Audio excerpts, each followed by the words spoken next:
This video is brought to you by Squarespace. Welcome back, everyone. In this video, it is time once again to look at some work submitted by viewers like you. I do these videos twice a month. I get a lot of people who send me books and zines, and in the spirit of creativity, I in turn share those with everyone else. And I've got some awesome stuff prepared today. And speaking of zines, I'm actually really excited right now because this month I am doing my second session. It is currently underway. We have a little zine class that we do online, which is actually really fun. We are sold out at the moment, but we are going to announce some more dates later this year. So if you were interested and you want to get on the waiting list, I will put a link to that in the show description below. But without further ado, I've got some really cool stuff that I want to share with you guys today. All right, so first up is this book, which comes to us from Ernesto Ariza. This is called The Mexican 1000. Ernesto is an excellent photographer. This book is really well done. So Ernesto is a professional motorsports photographer, and this book essentially chronicles this race that happens annually called the Mexican 1000. It's also known as the Baja 1000, which is an annual Mexican off-road sports race which is held on the Baja California Peninsula. So it goes from Tijuana down to La Paz. It is one of the more prestigious off-road races in the world, and it has competitors that come from over 6 continents. This race is actually called the Baja 1000 now, but the interesting thing about the Mexican 1000 is this is the original name of the race when it happened in 1967. So this race actually has multiple classes of different kinds of cars and trucks and motorcycles that enter this, and they have everything from point-to-point racing as well as loop racing involved, but the actual 1000 is the full distance from Tijuana to La Paz. So Ernesto, this is really fantastic, and what he's basically done here is he's telling the story of this race. So it's a combination of behind the scenes, there's also action shots, there's some really cool stuff with atmosphere that he does in here. I really like this work. I also like these low light shots that he does of various racers. This is a really outstanding document, and I think the work in here is very mature. This is a really cool book. Ernesto also includes a note, and I want to share part of this with you because I think it's very inspiring. It's something that I want to address in here. But he does say, "Hey Ted, I have been a professional motorsports photographer for the last 10 years, but after getting over the fact that my work only ends up on social media and disappears 5 minutes after getting published, I was able to create this book, now the quote-unquote crown jewel of my career." And you know, the thing that's really cool about this, and Ernesto, you should be very proud of this book really is awesome. I really love what you're doing here. There's a lot of variety to the shots that are in here. It tells a story. It's a nice collection. It's a specific event, and this really should be considered to be the crown jewel of your career. In fact, I hope it's not the only one. I hope you've got more that you're planning after this. But I think that books still have a place in our society today, and I think that, you know, obviously I'm putting this on YouTube, and everybody here is pretty much experienced with social media, and that is a common frustration that people have. They're different purposes. Social media is kind of this real-time engagement thing where your images do disappear pretty quickly after you've posted them. I think it depends on the engagement that it's getting, but sometimes within 24 hours, it's kind of over. And something like a book has a very different application, and it's just a really cool document. And man, I'm really impressed with this. This is awesome. And I'm going to put a link if you want to get a copy of this to Ernesto and everybody else that I include in this video in the show description below. So make sure you check that out. Support your colleagues. Ernesto, thank you for sharing. This is really nicely done, man. Awesome work. All right, so next up is this really cool catalog, and this is called Impudent Light is All I Have. And this comes to us from, and I'm going to attempt a pronunciation here, Istvan Havadi Naj David. There's also a little print included with this, and Istvan is working with what he calls a gum oil process, which I'll talk about in a little bit. It's a historical process, but he gets these really cool high contrast images. It's very different, but he also includes a note which reads, "Dear Ted, I am a photographer based in Romania, and I'm presenting you with a catalog for my solo exhibition from Warsaw, Poland in May of 2023 called Impudent Light is All I Have. This collection of images was shot during the pandemic lockdowns, and they represent a very personal approach to a wide range of subjects. Some of the images were inspired by your videos. I recall a photo assignment inspired by the art of Joseph Sudek. This inspiration sparked a personal research into the use of harsh light, which is so characteristic for my city, to create an almost graphic art-like images. All the images were shot with a digital camera or mobile phone and hand-printed using the gum oil process." So it's fun. I really love what you're doing here. This high contrast look is really interesting to me. And, you know, when we consider where we are with technology and photography today, and we have digital cameras, and you're working from digital, that, you know, are capable of, 15 stops of light at the base ISO. And what we're dealing with here is essentially maybe 2 stops of light, and you're dealing with this real high contrast look. It's interesting to see how this impacts the compositions that you're doing and how you obscure things with detail and use that process. And I really, really love this work. This is really outstanding. The only criticism I would want to see, it's not criticism at all, is I want to see more of it, and I want to see what directions you can take these things. It has such a great look to it, and I would really actually love to hear from you on this as to how you approach some of the compositions on this. I mean, when you're dealing with something that's this high contrast, you have to deal with shapes and lines that are really obvious to the viewer that are going to speak in the final print. And to use a historical process, it's unusual, and it's not like gum bichromate. The gum oil, I think it's slightly different. I don't know enough about it, but I love the postcard that you sent too. So man, thanks for sending all this, and I'll link you below. All right, so I've got another zine and a really nice book that was put together, very monochrome today, and I want to get to these in a second, but real quick, I want to give a shout out to our sponsor this week, who are the always awesome folks over at Squarespace. How easy is it to build an amazing website in a matter of minutes?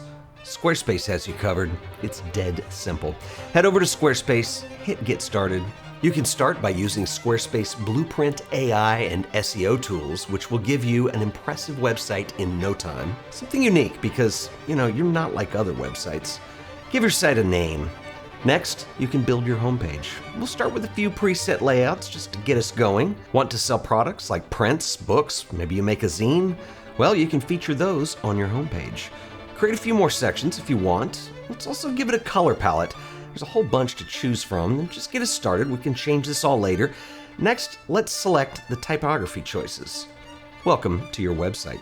Everything is set up and it's all ready for you to customize. Squarespace is built on Fluid Engine, the next generation of website design. Select Edit, and Fluid Engine allows you to drag, place, and resize any element on the page. You can snap these to a grid, you can make them float on top of one another, you can freeform however you like. You can even preview and adjust how the site looks on either desktop or mobile. The layouts are independent. Of course, you'll want a portfolio for your work. Creating an image gallery is as easy as dropping a folder of images on your web browser. Once uploaded, you can drag to resort, customize the look, and Squarespace writes all of the code for you. Everything just works and it looks fabulous. Want to sell your own prints, books, or zines? Flexible payments allow you to make the checkout process absolutely seamless when you sell products or services. You can accept credit cards, PayPal, Apple Pay, and in eligible countries, you can offer customers the option to buy now and pay later with Afterpay and ClearPay. You should try Squarespace for yourself. It's absolutely free, no credit card required. Just go to squarespace.com/AOP, sign up for that free trial. If you decide Squarespace is right for you, I can save you an additional 10% on your order by using offer code AOP on checkout. That's right, the code is AOP. So stop procrastinating, go build your website today. And I want to give a special shout out and thanks to Squarespace for sponsoring this video. All right, so next up is a zine that comes to us from Jordan Jolly. This is a zine called Quiet on the St. John's, The Dichotomy of Turmoil and Solitude. Jordan also has a note with extremely nice handwriting, which reads, Ted, included is a copy of my very first personal photography book entitled Quiet on the St. John's, From My Earliest Memories, Hunting for Unseen Beauty with Disposable Travel Cameras. I have always been fascinated and compelled by the photographic medium and its artistic potential. I lost touch with photography for much of my early adult life, until my amazing wife gifted me a Canon T6 for Christmas 4 years ago. Turning first to my existing portfolio, a larger collection of work from our short move to Jacksonville, Florida, gave way to what would ultimately become this book. It was such a rewarding journey to go from selection to sequencing to designing and ordering copies, and I am thrilled to have a complete work. Thank you for all that you do to inspire the photography community, and especially for inspiring me to jump into a new expression of my passion for this medium. This has given birth to more concepts that I hope to explore and print in the future. Please accept this copy as a token of my appreciation. Best regards, Jordan. All right, so Jordan, excellent work. This is really nicely done. I can tell that you had a lot of fun with the sequencing and the flow of this. I like your compositional style. I like what you're doing in terms of every time I turn the page, it's kind of moving somewhere. I don't see a repetition of a lot of things, but I do see a lot of really interesting use of line, shape, shadow. One suggestion that I want to make on here, and I don't want you to take this the wrong way, but I think that you're going fairly dark with all your black and white work to get a moodiness out of it. However, sometimes it does start to get a little muddy, and some of that could be the printing process. I would definitely take some time to brighten these up, and you could play with contrast considerably also.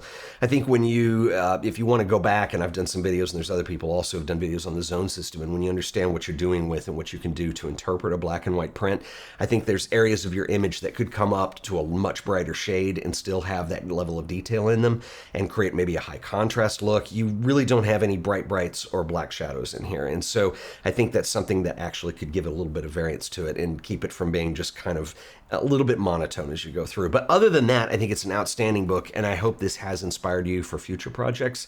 I think bookmaking is one of the most fun things ever, and you've done a really nice job here. I like the design, I like the layout. So the only thing I would be careful with is just, you know, the darkness on some of those images, but awesome work, and appreciate you sharing. All right, so next up is a conceptual book called 3 Days in Manhattan. This comes to us from Mark S. Bernthal. Love that cover shot. That is absolutely dynamite. Mark also enclosed a note which reads, "Dear Ted, greetings from nearby Plano, Texas. Your photo book reviews inspired this inaugural plunge. My passion for street photography arose 4 years ago while walking around New York City. A retired children's writer, quote-unquote, stories were appearing everywhere. Unique fractal seconds in people's lives now excite me far more than another take on Niagara Falls. However, I will plead guilty to a sprinkling of everybody's shots in the book. The 3-day stroll also produced opportunities to shoot architectural abstracts in the quote-unquote art underfoot on the streets themselves. I have no illusions of markability, but send this to you hoping that you might have time and the inclination to send a few brief reactions, pro or con, things to consider in my next endeavor. If little else, I hope this book brings you a grin or two. Thanks for the inspirational podcast. Sincerely, Mark." All right, so Mark, I am happy to drop you a note, but I'll go ahead and critique this here since we're sharing your book in front of the audience anyway. But I think you've done a really nice job here. I think one of the things this book presents is you've got several different styles that you're shooting that are going on here. You've got street photography, and then also you have some conceptual thing, a lot of stuff with manholes and architectural elements of the street. I think the sequencing and pairing, I really don't have any problem that you've done with here. This is a nice conceptual pairing. A lot of times you tend to go into a symmetrical pairing, which I have no problem with, like the two people in phone booths here. I think it works. I think sometimes your pairing tends to be a little bit more predictable. Like, for instance, that symmetrical pairing tends to happen a lot of times in a row, but I mean, it's not really a big deal or anything. I think what I would suggest, though, is because you have several different styles going on, I actually really prefer your architectural stuff to the street photography, and I'll talk about why in a second, but I love what you're doing with shape, with line, with shadows. I think these pairings are really natural. You've got the Guggenheim, you've got the Giacometti figures, and I like some of these things that you're doing with patterns in the street, like the manhole covers and just things that are a bit more abstract in terms of shape, and I think you've paired these exceptionally well, and this is the stronger work in here. I think the street photography is fine, but one of the problems that I have with street photography, and this is not your work specifically, this is just in general, and there's a lot of people who love to shoot street, and street has become very difficult to do, I think, because you consider so much history that goes into street photography, and also the way that street photography has changed and what you actually see today. One of the things that people fall into a lot of times is shooting things that, well, they're just there. I could go see those same things if I go out on the street or I go downtown, even in my city. And so it's more difficult to find something that is a moment that speaks something that is a little bit unusual or a little bit different or something that is not of the everyday. And I think that's something that just becomes a habit to fall into really easily. Having said that, though, I think the architectural and the pattern work that you're doing in here is really outstanding, and I would like to see a whole project just based on that. And I know that it's, you know, you get into your first book and all, you want to put everything in there, and I think it's fine, and I think it flows fine, but I really think that that's just the stronger work, and I'd like to see that isolated on its own. Anyway, fabulous job. I will link up to Mark's book and everybody else in the show description below. And if you have any questions, drop them in the comments. I will see you guys in the next video. Until then, later.